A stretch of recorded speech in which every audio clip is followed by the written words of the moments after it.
Good morning, Lonnie B. Nelson family. Today's date is Monday the 18th. Your lunch for today is line 1, chicken nuggets with roll, line 2, chef salad with roll. Your weather for today will be sunny with a high of 73 degrees.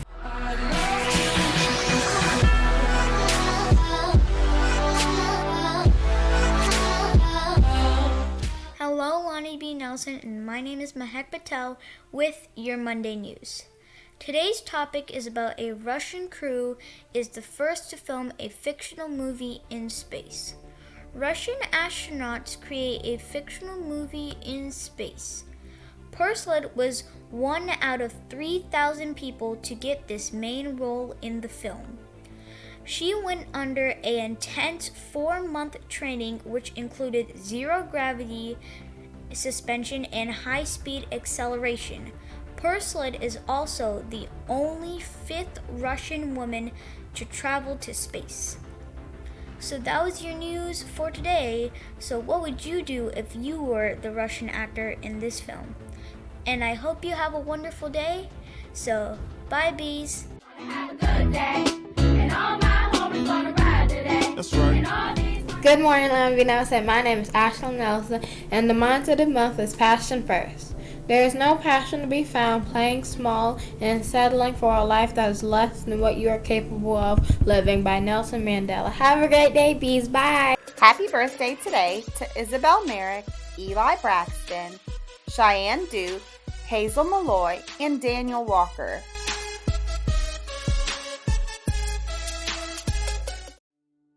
Hello, my name is Richard Podmore with the South Carolina Department of Education Office of Transportation. Many of you ride the school bus to and from school every day. Some of you may ride an activity bus for sports or music activities, or maybe you only ride a school bus or activity bus for an occasional field trip. Although the need for a bus evacuation is rare, that doesn't mean we shouldn't be prepared for the possibility. If you have ever flown on a commercial airplane or been on a cruise ship, you know that passengers are given instructions on what to do in an emergency and how to evacuate if needed. For most breakdowns or fender benders, it is usually safer to remain on the bus.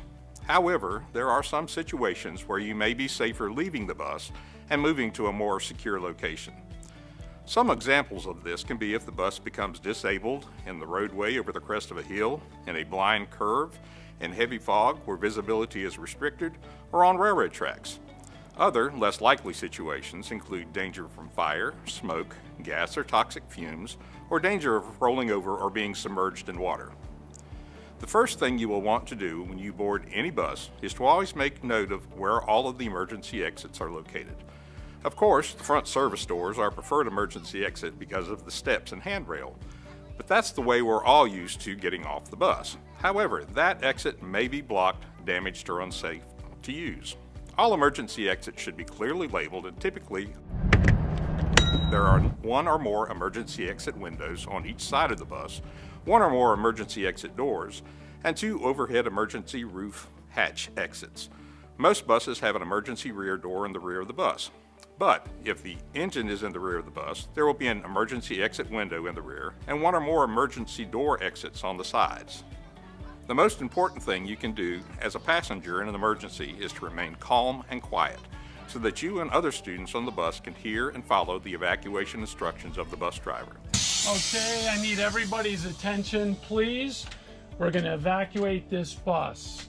The bus driver will tell you which emergency exit will be used for evacuating the bus based on the unique circumstances of the emergency. For example, if there is smoke or fire at the front of the bus, or if there's another vehicle or object blocking the front service door, you will likely be instructed to exit through a rear emergency door.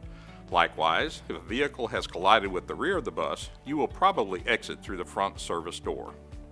When evacuating the bus, it's important to leave book bags, musical instruments, athletic equipment, and other large, bulky objects in your seat, not in the aisle or in front of emergency exits.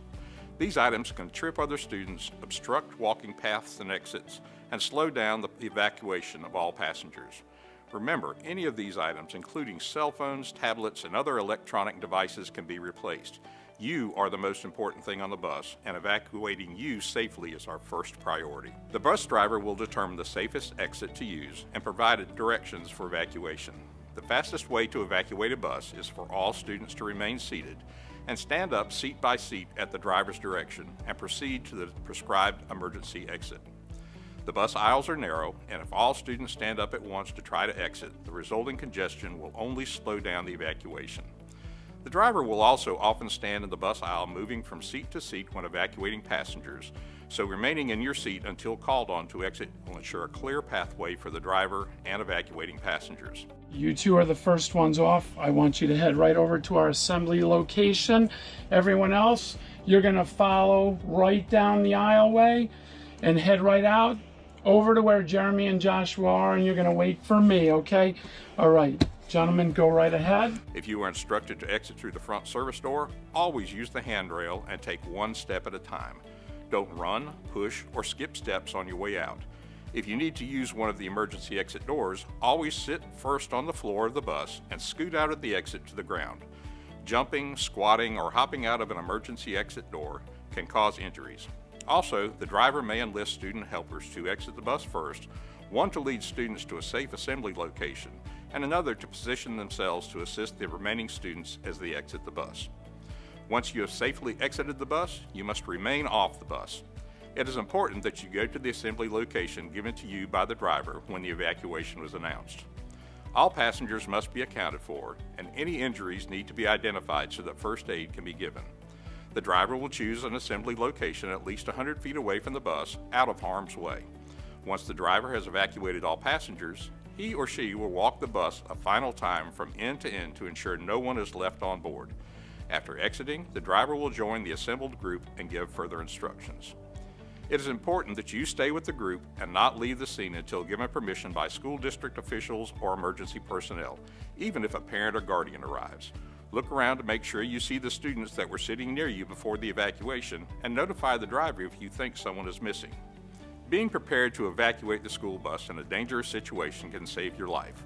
Remember to always check for emergency exit locations on each type of bus you ride and follow the driver's directions when evacuating. Think about what you would do if the driver is unable to assist you in evacuating. How would you exit the bus safely, and where would you go? We hope this video has prepared you, and we've enjoyed spending a few moments with you today. Safe travels.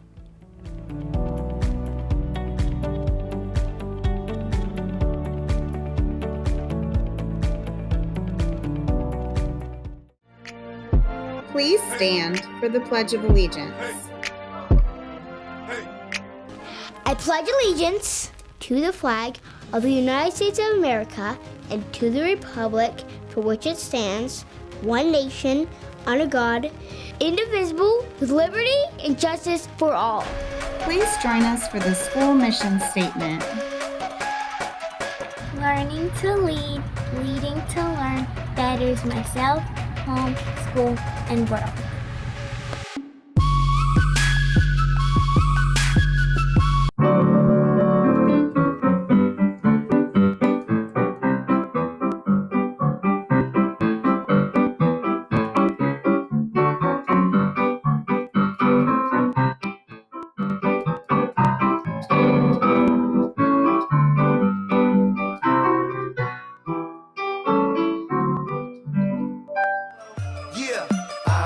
You know what it is. Black and yellow, black and yellow, black and yellow, black and yellow.